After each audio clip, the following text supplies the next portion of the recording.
قد كفاني علم ربي من سؤالي واختياري. Assalamualaikum warahmatullahi wabarakatuh. Alhamdulillahirabbil alamin. Wassalatu wassalamu ala asyrafil anbiya'i wal mursalin. Sayyidina wa habibina wa syafi'ina wa nuri qulubina Muhammad habibi rabbil alamin wa imamil ghurril muhajjalin wa ala alihi wa sahbihi ajma'in. Subhanaka la ilma lana illa ma 'allamtana innaka antal alimul hakim. Rabbi shrah li sadri wa yassir li amri wahlul 'uqdatam min lisani yafqahu qawli, amma ba'di. Yang sama-sama kita muliakan, kita hormati dan kita cintai para habaib anak cucu Nabi kita Muhammad sallallahu alaihi wasallam, yang dengan kita mencintainya dan berusaha untuk mencintainya berarti kita telah membuat suatu langkah menuju kepada keselamatan kita di masa depan kita yang sebenarnya, di mana Nabi kita Muhammad SAW bersabda dalam hadisnya, hubbi wa hubbu ahli baiti amanun fi sab'ati mawatin ahwaluhunna azimah. Mencintaiku dan mencintai keluargaku merupakan sebab keamanan bagi pelakunya di dalam 7 keadaan yang sangat genting, gawat dan mengkhawatirkan. Yang pertama, kata Nabi, indal wafah, ketika meninggal dunia bagi mereka yang cinta kepada Nabi Muhammad dan keluarga Muhammad, aman, insyaallah meninggalnya dalam keadaan husnul khatimah. Yang kedua, indal qabr, ketika dalam kuburnya aman, karena insyaallah kuburnya termasuk raudhatan riyadil jannah. Yang ketiga, indan nasyr, ketika dibangkitkan insyaallah aman, karena insyaallah dia digolongkan dan dibangkitkan bersama golongan Nabi kita Muhammad sallallahu alaihi wasallam. Yang keempat, indal kitab, ketika menerima catatan amalnya dengan tangan kanannya, yang menandakan bahwasanya dia termasuk yang akan selamat nantinya dari hisabnya. Yang kelima, indal hisab, ketika dihisab aman, karena insyaallah hisabnya ringan, cepat dan kilat, bahkan insyaallah termasuk yang tanpa hisab. Dan yang keenam adalah indal mizan, ketika ditimbang amalnya, catatan amal kebaikannya lebih berat daripada catatan amal keburukannya. Dan yang terakhir, kata Nabi Muhammad, bagi yang mencintai Nabi Muhammad dan keluarga Nabi Muhammad, indas sirat, ketika di atas sirat aman, karena insyaallah dia akan melewati sirat secepat kilat bersama golongan Nabi kita Muhammad. Semoga kita termasuk mencintai para zuriat Nabi, sehingga dengan demikian kita termasuk disampaikan oleh Al-Habib, oleh Syekh Umar Bamakrama atau Syekh Ibn Hajar, bahwasanya orang cinta pada zuriat Nabi dia dapat 3 hal di dunia. Yang pertama, bahagia hidupnya, yang kedua berkah harta bendanya, dan yang ketiga meninggal dunia dalam keadaan husnul khatimah. Amin ya rabbal alamin. Alhamdulillah, banyak para habaib datang bersama kita, yang kedatangan mereka satu saja, kata Nabi Muhammad, dengan doanya yang pasti dikabulkan, maka akan menjadi sebab insyaallah akan turun rahmat. Apalagi ada banyak habaib.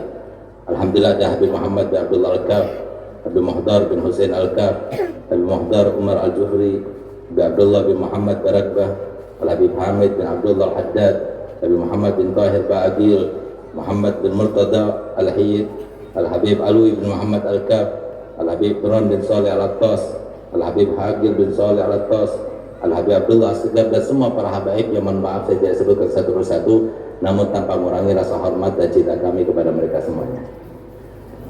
Yang sama-sama kita muliakan, kita hormati dan kita cintai para alim, para kiai, para dai, para ustadz, yang keberadaan mereka di antara kita menjadi sebab kita bisa mengetahui terkait dengan Nabi kita Muhammad.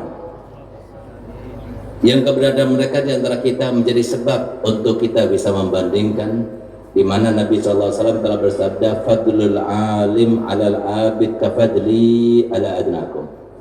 Keutamaan seorang yang alim itu dengan seorang yang ahli ibadah itu sama seperti keutamaanku dengan paling rendahnya sahabatku. Kata ulama, jangankan Nabi Muhammad dibandingkan dengan paling rendahnya sahabatnya Nabi, kalau seumpama paling afdalnya sahabat Nabi yaitu Syekh Abu Bakar Siddiq, kita lipat gandakan sampai 1 juta kali lipatnya, apakah bisa menandingi kemuliaan Nabi kita Muhammad? Tentunya tidak. Itulah keutamaan para ulama. Mereka lah yang disebut oleh Sayyidina Abdullah bin Abbas ketika menafsirkan ayat yang berbunyi yarfa'illahu alladhina amanu minkum walladhina utul ilma darajat. Sesungguhnya Allah Ta'ala mengangkat derajat orang-orang yang beriman dan orang yang mencari ilmu di antara kalian dengan beberapa derajat di atas yang lainnya. Dikatakan bahwasanya derajatnya Nabi dengan derajat ulama cuma 1 strip saja, tapi derajatnya ulama dengan derajat yang setelahnya daripada ahli ibadah, ahli sedekah, ahli akhlak karimah, ahli birrul walidain dan sebagainya, itu terpaut sebanyak 700 derajat. Padahal antara 1 derajat dengan derajat berikutnya memerlukan waktu jarak tempuh selama 500 tahun. Sehingga kalau kita ingin menandingi keutamaan ulama, derajat tingginya ulama, pahala yang banyak yang melimpah untuk ulama, maka diperlukan waktu selama 350.000 tahun kita habiskan untuk beribadah, baru kita bisa menyamai para ulama. Sehingga beruntung kalau kita itu dekat kepada ulama, karena ulama lah yang sekarang kita bisa berinteraksi dari hanya 3 golongan yang akan memberikan syafaat kelak nanti di hari kiamat, yaitu para nabi, para ulama, dan para syuhada. Semoga kita termasuk memperjuangkan para ulama, menyenangkan para ulama, dan semoga anak-anak kita menjadi ulama, terutama yang belajar di Mamba, insya Allah semoga menjadi ulama, sehingga kita semuanya termasuk yang mendapatkan syafaat ulama. Amin ya rabbal alamin. Khususnya yang saya cintai, saya banggakan, yang alhamdulillah pada hari ini sedang berulang tahun. Tentunya tidak disebutkan keberapa, jadi kita nggak tahu, tapi insya Allah saya masih yakin masih muda insya Allah. Dan alhamdulillah 3 hari yang lalu disematkan kepadanya gelar yang sangat luar biasa. Seorang kiai dengan kesibukannya, seorang pengasuh pondok pesantren dengan kesibukannya, seorang ayah dengan kesibukannya, seorang dai dengan kesibukannya, tapi alhamdulillah bisa menyelesaikan program doktornya dan mendapatkan predikat yang sangat luar biasa, sehingga beliau kemarin kami umumkan adalah mahasiswa yang tercepat dan yang terbaik, alhamdulillah, sama seperti saya ketika mengambil doktor. Semoga beliau panjang umur, sehat badan, dimudahkan segala urusan, dan ditambah semangat dakwahnya, dan semoga Nabinya SAW menambah cinta kepadanya, dan pondok yang dibangunnya ini, pondok yang dibinanya ini menjadi pondok yang barokah, yang membahagiakan Nabi Muhammad SAW. Gelarnya berkah untuk dirinya, berkah di dunia dan di akhiratnya, berkah untuk keluarganya, berkah untuk pondoknya, berkah untuk masyarakat Tegal, dan berkah untuk masyarakat Indonesia semuanya. Amin, amin ya rabbal alamin. Begitu pula Al-Ustaz Burhan dan semua para kiai, mohon maaf saya tidak sebutkan satu persatu, namun tanpa mengurangi rasa hormat kami kepada mereka semuanya. Yang saya hormati, saya muliakan, saya banggakan para pejabat yang hadir, baik dari kalangan TNI, Polri, maupun eksekutif dan legislatif. Yang terkait dengan mereka pun Nabi kita Muhammad SAW tidak luput perhatian, di mana Nabi kita Muhammad SAW sabda, yaumun min imamin adil khairun lahu min ibadati sittina sana. 1 hari saja daripada hari-harinya para pejabat, dari mulai yang paling atas sampai yang paling rendah, dari mulai Bapak Presiden sampai Bapak Lurah, kalau seumpama mereka adil dan amanat karena mengurusi umat, maka kata Nabi SAW, pahalanya itu setiap hari seperti beribadah selama 60 tahun. Semoga mereka semuanya sabar di dalam amanahnya, di dalam mengoyomi umatnya, sabar di dalam menghadiri majelis-majelis semacam ini, sehingga mereka bertambah lagi kebaikan dan kemuliaannya, keberkahan dan keutamaannya, sehingga kita semuanya bersama-sama bersanding kelak nanti di hari kiamat bersama Nabi kita Muhammad SAW. Amin, amin ya rabbal alamin. Saudara-saudara kami, kaum muslimin, kaum muslimat rahimakumullah. Alhamdulillah, tadi saya sudah diwakili oleh putra saya dan keponakan saya, sudah banyak berbicara, karena sebaik-baik ucapan sebagaimana dikatakan oleh Nabi SAW itu nggak panjang dan juga nggak terlalu pendek. Saya cuma akan menyimpulkan saja dan menyampaikan saja apa kesimpulan daripada apa yang keduanya menyampaikan kepada kita semuanya, bahwasanya Nabi kita Muhammad SAW salah satu daripada Nabi yang berjumlah 124.000, salah satu daripada Rasul yang berjumlah 313 Rasul. Akan tapi ada satu pertanyaan yang harusnya kita jawab, dimana kenapa Allah Subhanahu wa Ta'ala memerlukan untuk mengutus sebanyak 313 Rasul dan 124.000 Nabi? Kenapa gak satu saja nabinya dan rasulnya, sehingga tidak ada yang rebutan, nggak ada yang mengatakan ini yang lebih utama, itu yang lebih utama sesuai dengan agama samawi yang ada di dunia ini? Jawabannya adalah karena kalau kita bertanya siapakah terbaik umatnya Nabi Muhammad, kita akan jawab sahabat Nabi Muhammad. Siapakah umat terbaik di zamannya Nabi Musa? Berarti sahabatnya Nabi Musa. Siapakah umat yang terbaik di zamannya Nabi Isa? Berarti Hawariyin, yaitu pengikut Musa yang melihat langsung kepada Nabi kita Musa. Kemudian datanglah para tabi'in, sudah berkurang. Tabi'in berkurang mutu keimanan. Terus sampai sekarang, dan ternyata sekarang ini sudah dari terutusnya Nabi kita Muhammad SAW itu sebanyak 14 abad. Sehingga kita bisa bayangkan sekarang ini bagaimana kita itu kebingungan hidup di dunia.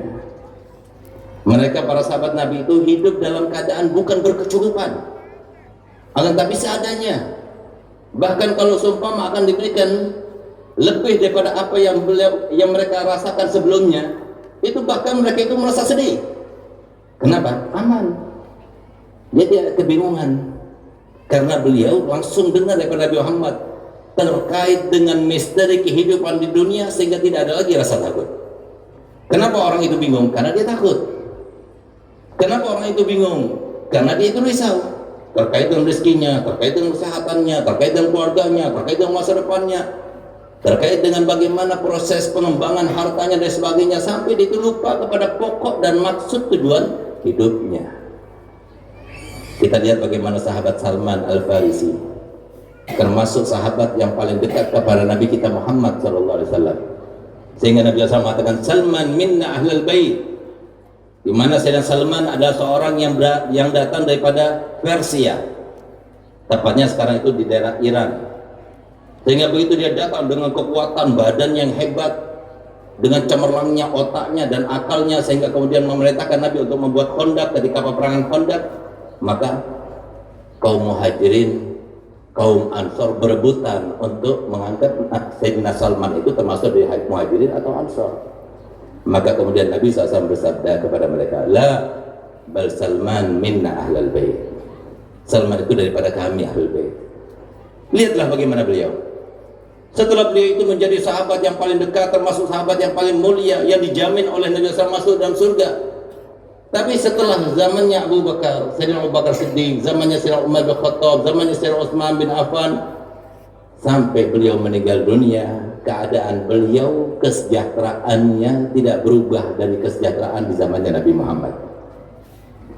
Bahkan rumah yang ditempatinya yang sempit dan kecil itu, suatu waktu sudah banyak lubangnya, sehingga tidak layak lagi untuk ditempatinya. Maka kemudian datanglah seseorang atas perintah khalifah untuk memperbaiki rumahnya. Sebelum diperbaiki rumahnya, ketika datang insinyurnya, maka dia tanya, bagaimana kau akan bangun rumahku ini? Sifatkan dulu sebelum kau bangun untukku. Karena dia tahu Sayyidina Salman termasuk sahabat yang begitu zuhudnya, begitu takutnya. Dan begitulah umumnya para sahabat Nabi. Kalau seumpama mereka itu merasakan yang tidak dirasakan di zaman mereka ketika Nabi hidup, itu mereka takut. Hadhihi ujjilat lana. Ini termasuk yang didahulukan untuk saya, yang akan menjadi sebab akhirnya aku akan berpisah dengan Nabi Muhammad. Itu yang dirasakan oleh mereka. Sehingga apa? Apa kata Sayyidina Salman? Sebutkan bagaimana kriteria dan sifat yang kamu ingin bangunkan rumahku ini.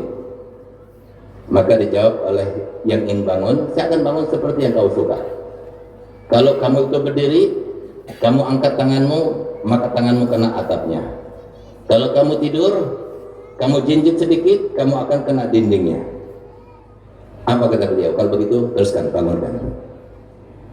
sesuai dengan apa yang dirasakan. Karena dari saking takutnya mereka itu mendapatkan kenikmatan yang berlebih daripada kenikmatan dirasakan di zamannya Nabi Muhammad SAW, tapi kemudian menjadi sebab akhirnya mereka itu tidak mendapatkan kemuliaan dan kenikmatan berkumpul dengan Nabi kita Muhammad. Kenapa?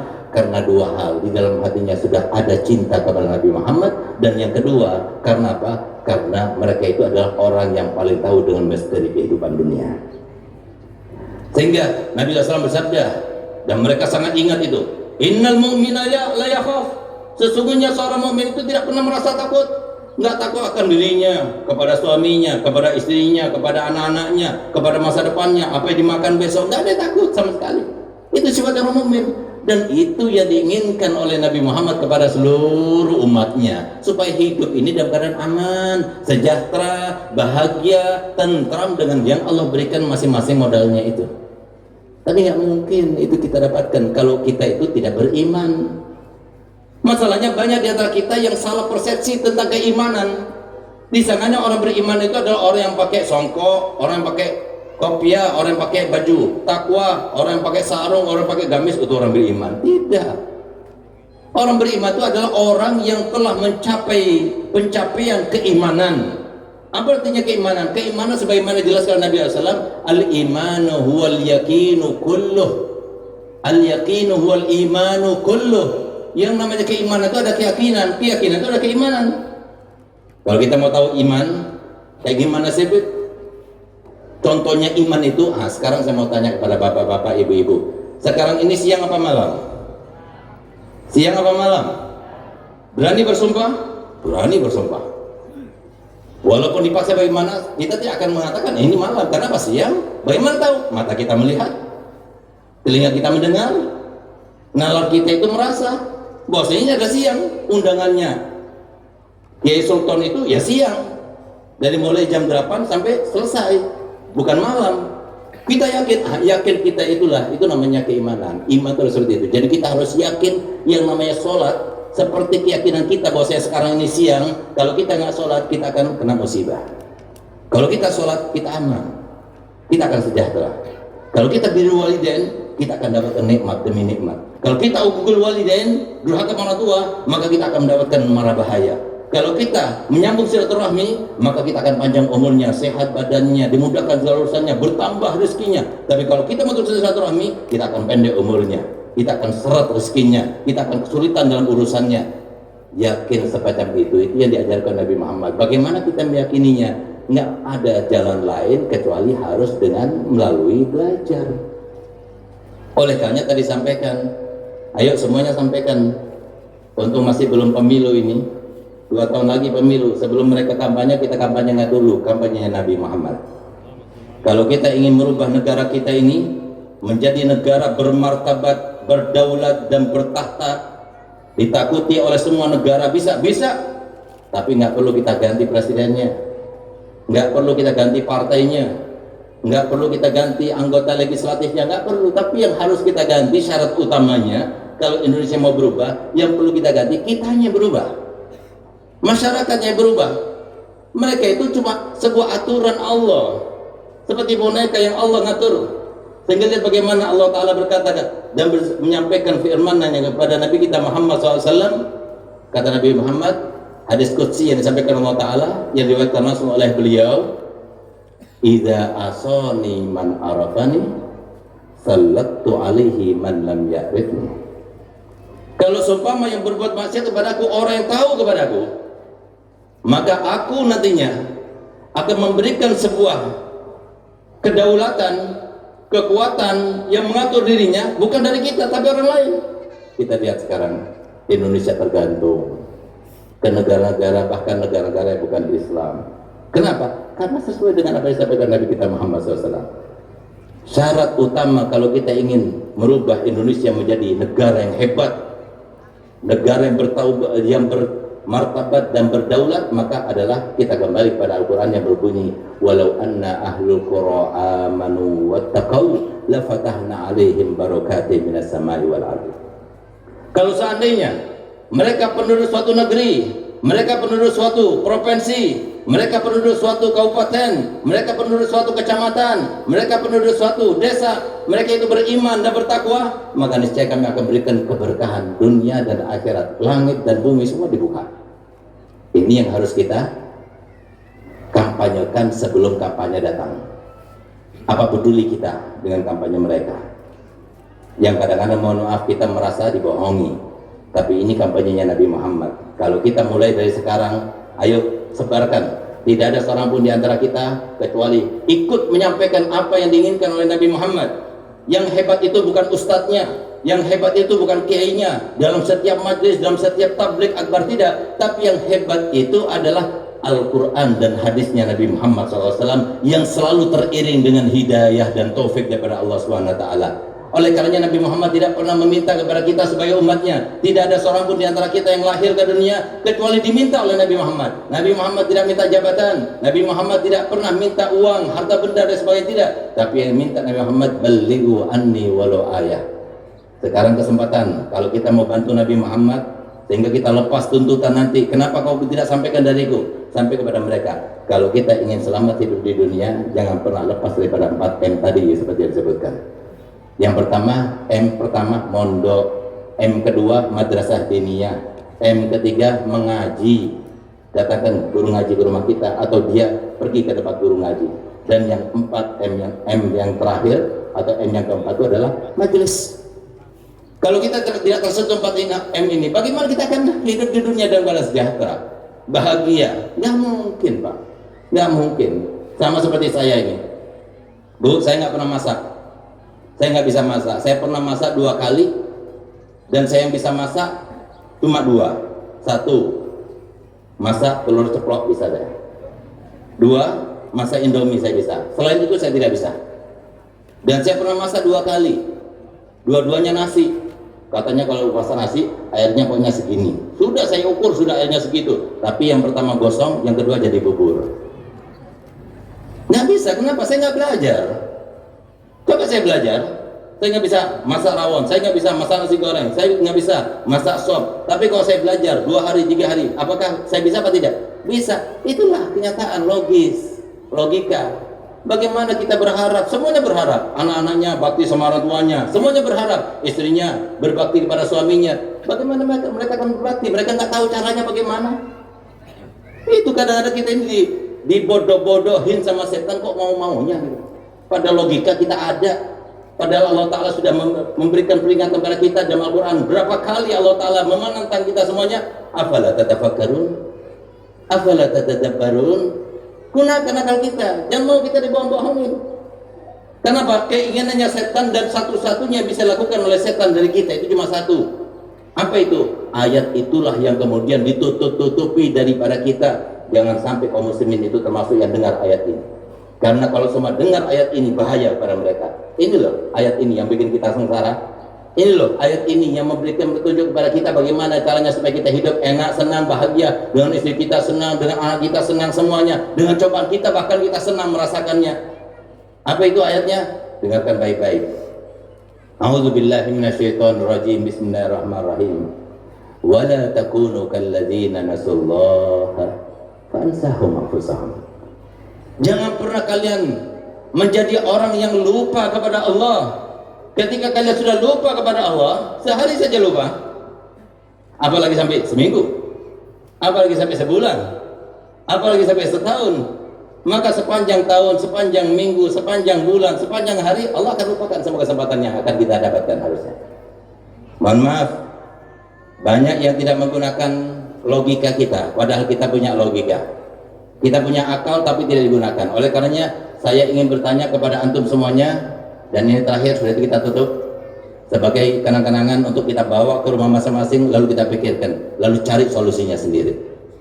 Saya mau tanya, yang menjawab pertanyaan saya doakan panjang umurnya melebihi daripada yang Allah tentukan 10 tahun. Tambah uangnya melebihi daripada yang Allah tentukan 10 miliar. Beruntung yang bilang amin, beruntung yang bilang yang mau jawab pertanyaan saya. Yang nggak jawab, jangan salahkan kalau mati duluan. Saya mau tanya, 5 pertanyaan saya akan tanya. Coba lihat, kita bayangkan, kita pikirkan, kita renungkan, kita dengarkan. Jawabannya semuanya sama. Untuk kita itu pakai logika kita. Saya mau tanya bapak-bapak, ibu-ibu, ayo jawab biar panjang umurnya 10 tahun tambah uangnya 10 miliar. Saya mau bertanya, yang bikin orang itu pendek umurnya atau panjang umurnya siapa? Nggak mau 10 tahun 10 miliar. Ayo jawab lagi, yang bikin orang itu pendek umurnya atau panjang umurnya siapa? Yang bikin orang sehat atau sakit siapa? Yang bikin orang itu bahagia di dunia atau tidak bahagia siapa? Yang bikin orang itu sukses atau tidak sukses siapa? Yang bikin orang itu kaya atau miskin siapa? Jawabannya semuanya Allah. Bagaimana mungkin kita nggak sholat kemudian kita akan dapat bahagia? Bahagia dari mana datanya? Bahagia itu bukan materi, bahagia itu bukan rumah, bahagia itu bukan rupa. Kalau itu bahagia itu merupakan sebuah rupa dan materi, maka Allah Ta'ala tidak hadir. Kenapa? Karena coba lihat wajah kita. Ada yang tampan, ada yang setengah tampan, ada yang jelek, ada yang sangat jelek, ada yang hitam, ada yang giginya merongos, ada yang giginya macam-macam. Berarti Allah nggak adil dong. Allah itu adil. Namanya bahagia semuanya bisa merasakan, semuanya, dari mulai yang paling kaya sampai yang paling miskin bisa merasakan. Karena bahagia itu rasa di sini, bukan materi. Kalau semua kita cari bahagia seperti itu, nggak mungkin kita akan dapatkan kecuali bagi mereka yang ikut ajaran Nabi kita Muhammad. Cukup suatu bukti. Saya punya abah Habib Hasan, gurunya Kiai Sultan, yang karenanya Masya Allah ada pondok pesantren ini dan kemanfaatan di dalam pondok ini, dan semoga terus tambah manfaat ke depan. Nanti ada universitasnya insya Allah, bukan cuma STAI, bukan cuma Institut Islam, tapi insya Allah sampai ada universitasnya di tempat ini. Semuanya maksud tujuannya seperti tujuan Abu Yahya Hasan, yaitu untuk membahagiakan, menggembirakan Nabi kita Muhammad SAW. Saya punya abah, Pak, Bu, 3 hari sebelum meninggal dunia, dia berpesan kepada anak-anaknya, dipanggil semua anaknya ke kantor. Lalu beliau berkata begini, nah, ketahuilah bahwasanya tanah pondok ini berikut bangunannya, mobil-mobilnya semuanya itu bukan dibeli dengan uangnya donatur dan uang pondok, ada uangnya habis itu. Abi kan seorang kiai, pengasuh, ada wali santri ngasih amplop pada Abi, itu uangnya Abi pribadi. Abi dakwah, Abi dapat uang, itu uangnya Abi pribadi. Abi juga ada dagang di dikit, itu uangnya Abi pribadi. Tapi dengarkan pernyataannya Abi. Abi berikrar bahwasanya semua yang Abi miliki di pondok ini maupun di luar pondok ini, semuanya Abi wakafkan untuk Allah dan Rasulnya. Sehingga kalau bapak-bapak, ibu-ibu nanti berziarah ke saya punya abah di Bangil sana, itu di samping makam saya punya abah itu ada lemari transparan, itu di situ semua barangnya saya punya abah waktu meninggal, dari mulai bukunya, pulpennya, kacamatanya, sampai pada sendalnya, kaos dalamnya, semuanya di situ. Yang kita katakan bahwasanya anak-anaknya Habib Hasan juga suka mengambil berkah seorang wali atau seorang alim. Saya ingin, walaupun hanya satu kaos, saya ingin menyimpannya untuk mengambil berkah saya punya abah. Tapi masalahnya saya punya abah sudah berpesan dan sudah berikrar semuanya itu milik Allah dengan wakafnya. Sehingga di sini kita ambil pelajaran apa? Lihat bagaimana saya punya abah. Kenapa berani berbuat seperti itu? Karena beliau itu yakin, dengan seyakin-yakinnya, seperti yang disampaikan kepada kami ketika beliau sudah menyatakan ikrarnya. Jangan sampai kalian anak-anakku mengatakan bahwasanya Abi ini adalah orang tua yang bengis, jahat karena tidak meninggalkan harta waris untuk anak-anaknya. Tidak, jangan. Karena tugasnya Abi ini bukan memberi makan kalian. Tugasnya Abi ini bukan mempersiapkan masa depan kalian. Yang mempersiapkan masa depan kalian, yang memberikan makan kalian bukan Abi tapi Allah. Tugasnya Abi sebagai orang tua kalian adalah bagaimana cara menjadikan kalian itu soleh dan soleh. Dan Abi yakin setelah kalian Abi didik sendiri di pondok ini, lalu Abi kirim ke Mekah, ke Madinah, ke Hadramut, sekarang kalian sudah kembali kepada Abi. Abi yakin kalian sudah soleh dan soleh. Tapi kalau sudah soleh, Abi nggak khawatir lagi. Kenapa? Karena Abi berpegang teguh dengan ayat yang ada di dalam Al-Quran yang berbunyi wa huwa yatawallas solihin. Dia sendiri. Siapa dia? Allah yang maha gagalnya. Dia akan mengurusi anak-anak yang soleh itu. Dia akan mengurusi orang yang soleh itu. Dari apapun yang menjadi urusannya, yang jadi pikirannya, semuanya akan diurusi sendiri. Alhamdulillah. Kami tidak punya pekerjaan tetap memang sampai sekarang. Tapi Alhamdulillah kami punya mobil, kami punya rumah. Semua saudara kami punya mobil, punya rumah. Kenapa? Karena kita sudah dididik seperti itu. Oleh karena itu, nggak mungkin Kalau seumpama saya punya apa sempat berkata begini, kalau seumpama kita siapkan uang 5 triliun untuk anaknya senang hidupnya di dunia, nggak bakal senang, nggak cukup itu 5 triliun, masih kurang. Tapi kalau seumpama kita ingin anak kita bahagia, maka tidak ada jalan lain. Jadikan mereka itu soleh, dan tidak mungkin soleh kecuali dengan salah satu daripada 4M tadi, yaitu dengan ilmunya Nabi kita Muhammad SAW. Kita mohon pada Allah Ta'ala, semoga kita semuanya termasuk yang diberikan hidayah oleh Allah Ta'ala. Tidak keluar tempat ini kecuali keadaan kita semuanya berubah menjadi yang lebih baik, lebih diridhai oleh Allah Ta'ala. Ya Allah, berikan kami keyakinan bahwasanya siapapun kami bisa mendekat kepadamu ya Allah, dan kepada Nabi Muhammad SAW. Kemarin ada suatu cerita yang disampaikan oleh salah satu tetangga kami yang pekerjaannya itu cuma tukang jahit, tapi subhanallah dia berkata pada saya, "Beb, alhamdulillah semalam saya mimpi sholat jamaah bersama Nabi Muhammad." Seorang yang biasa, tapi dia itu bisa mimpi bersama Nabi Muhammad. Subhanallah, saya bilang, "Pak, biasanya kalau orang mimpi sholat jamaah bersama Nabi Muhammad, insya Allah tahun ini berangkat umroh." Subhanallah, ternyata Pak, yang di dalam mimpinya itu bukan cuma dia yang menjadi makmum, ada satu orang lagi tetangganya, tapi dia kaya. Dia ceritakan, subhanallah, apa katanya, dari saking senangnya, gembiranya, bahagianya tetangga tersebut, kamu saya akan berangkatkan haji tahun ini juga. Subhanallah.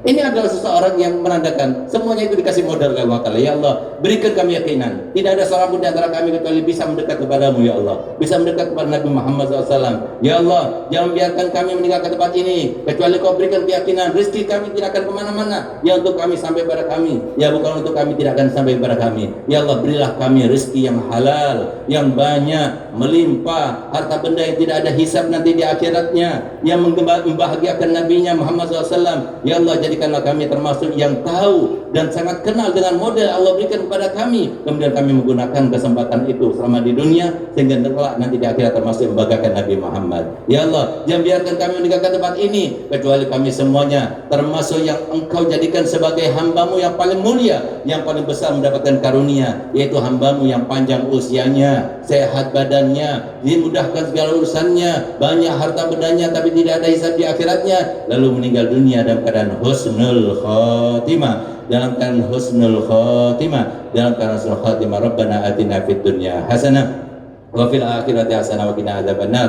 Wa sallallahu ala sayyidina Muhammadin wa ala alihi wasallam. Walhamdulillahi rabbil alamin. Ya, jadi dengan permintaan daripada Kiai Sultan, ada sebuah kenang-kenangan ijazah sholawat. Sholawat itu adalah sholawat yang dimimpikan oleh salah satu putra abah saya, Habib Hasan Baharun, di tahun 2016, tepatnya pada malam 10 Muharram. Sholawatnya namanya sholawat Bushra, sholawatnya Nabi yang diajarkan kepada yang bermimpi ini, dimana ketika dia bermimpi, begitu dia bangun dari mimpinya langsung hafal. Dilihat jamnya itu pada waktu itu jam 2 malam, dan subhanallah semerbak bau kahru itu harum di kamarnya, dan tidak hilang bau harum itu sampai 3 hari 3 malam.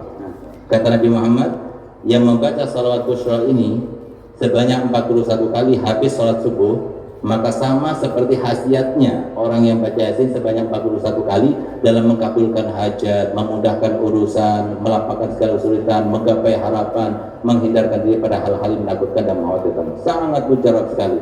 Yang terakhir kali yang datang pada kami, di mana ada satu anak gadis umurnya 22 tahun, 11 tahun kena lumpuh.